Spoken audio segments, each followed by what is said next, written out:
सांभर बनाने का इससे आसान तरीका आपने नहीं देखा होगा। आज मैं आपके लिए बहुत ही पौष्टिक सांभर की रेसिपी लेकर आई हूँ। सबसे पहले आपको लौकी और गाजर लेना है, फिर इसमें कद्दू डाल देना है, बीन्स डाल देंगे इसमें, साथ ही में ड्रम स्टिक डाल देंगे यानी मोरिंगा।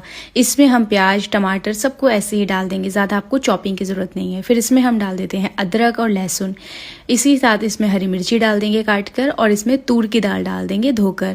इसके बाद पानी डाल देंगे इसमें, तो आपको 4 कप जितना पानी डाल देना है। पानी ज़्यादा डालेंगे, इसमें करी पत्ता भी डाल देंगे, लाल मिर्च पाउडर डाल देंगे, हल्दी पाउडर, जीरा पाउडर और धनिया पाउडर, साथ ही में नमक डालकर इसे अच्छे से मिला देंगे। इसके बाद इसमें 6 से 7 सीटी लगा लेंगे।